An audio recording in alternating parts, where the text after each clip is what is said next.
Has estado en un montón de equipos, aparte de Real Madrid, Oporto, estuviste en el Rayo. Bueno, vamos a repasar un poco también y a comentar todo lo que has hecho. Has tenido también tu protagonismo y lo estás teniendo en la Kings League. Joder, la verdad que miras hacia atrás y tienes que sentir un poco de orgullo, ¿no? Sí, completamente. Es verdad que empecé desde chiquitito teniendo ese sueño de llegar a ser profesional. Siempre lo he tenido bastante claro, siempre he intentado hipotecar ciertas cosas de mi vida con el foco para conseguir ese sueño, que es realmente casi imposible para muchos jóvenes, pero que luego echando la vista atrás, pues he tenido un montón de experiencias, he estado en diferentes países, he conseguido jugar para muchos clubes y creo que eso me ha dado experiencias de vida muchas veces que son importantes para ser la persona que soy ahora mismo. Ayer estaba en una reunión, Pablo Alberto, y me decía, bueno, uno de los señores que estaba allí, me decía, de cada 15.000 fichas aficionadas, llega uno al profesionalismo. O sea, me parece una estadística tremenda, ¿eh? Sí, y esto se lo digo ahora que estoy un poco en la faceta un poco más de entrenador, se lo digo mucho a los chicos. Yo empecé con infantiles B, siendo segundo entrenador y le decía, chicos, o sea, posiblemente ninguno de los que estéis aquí lleguéis a ser profesionales, pero todos vais a ser personas. Sí. Y entonces esto que os nutra y que os sirva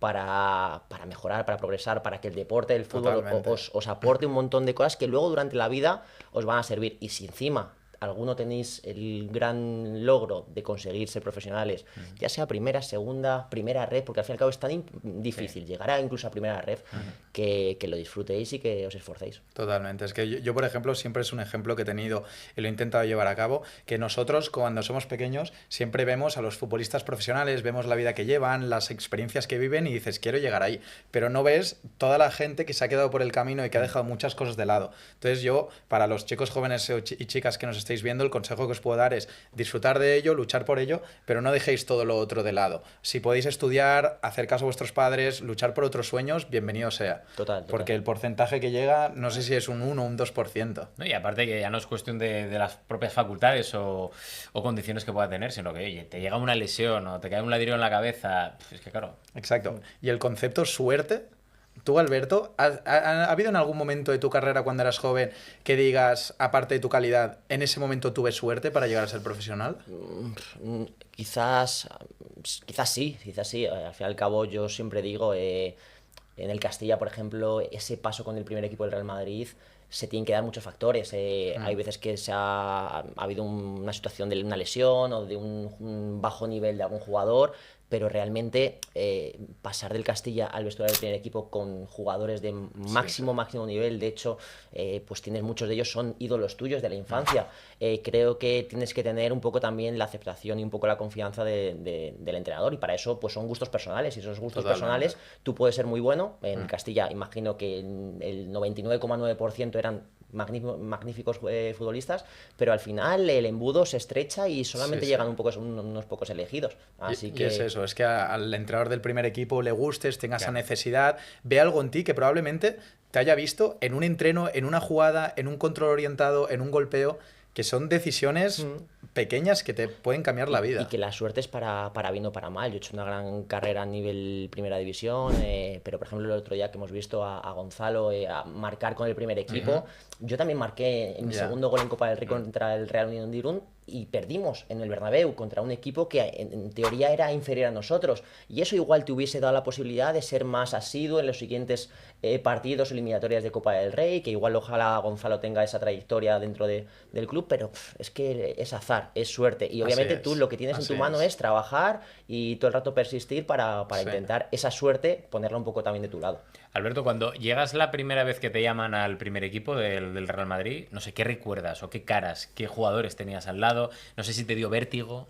A ver, yo siempre he sido un tío bastante tranquilo. He sido bastante Se de te nota. controlar bastante la situación.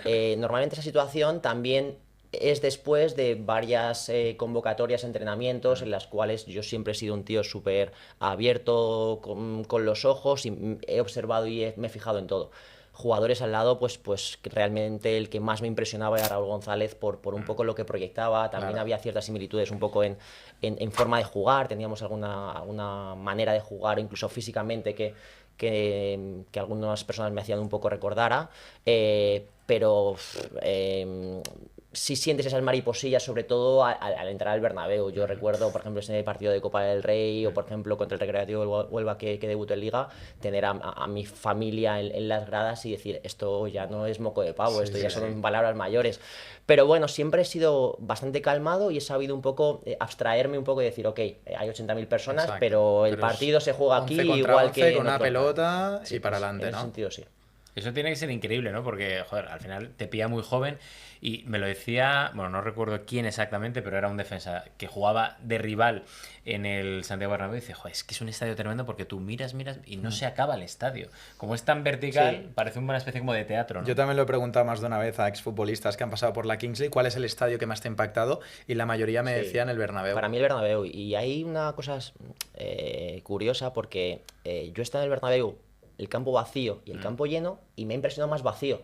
Total. Tuvimos una gala de cuando éramos jóvenes que seleccionaban a los mejores jugadores en edad juvenil o algo así, y en la gala se hacía en el césped del Bernabéu. Y en ese momento sí me impresionó más que jugando. Y yo creo que es por eso, porque jugando te metes tanto en el papel de jugador, de, Sí. oye, vas a hacer lo que has hecho desde pequeñito. Lo único que con mucha gente aplaudiendo, pitando, lo que sea. Y me sorprendió y me llamó más la atención o me impresionó más con el estadio vacío. Pero sí, diría que el Bernabéu. ¿Crees que ahora dan más oportunidades a los chavales jóvenes que suben de la cantera que antes? Depende un poco del contexto, de la situación, de la necesidad.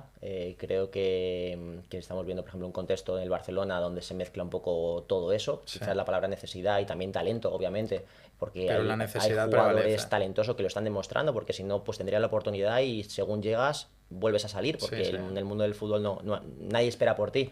Pero creo que también tener un entrenador y un contexto favorable para poder desarrollarte, yo creo que los chicos jóvenes no hay que medirles en el primer, el segundo, el tercer partido, hay que tener un poquito de paciencia y para eso necesitas un entrenador que te sepa guiar.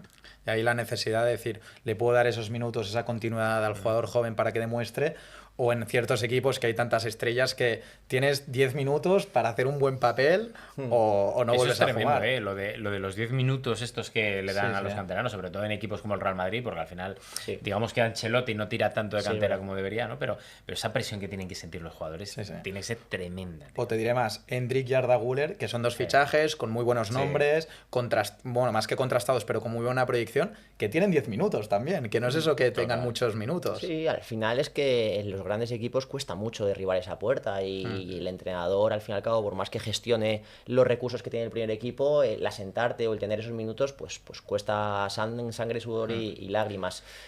Bueno, yo creo que el canterano que tiene 10 minutos tiene que estar orgulloso que esos 10 minutos se los ha merecido él, es decir, Exacto. que ha sido por el buen hacer en muchos otros Sí, partidos sí, sí. y que a partir de ahí no tiene que cambiar nada de lo que venía haciendo, es decir, que si le ha traído ahí a hacer y ser un tipo de jugador, tiene que hacerlo e intentar aprovechar. Y luego, pues Dios dirá un poco, pues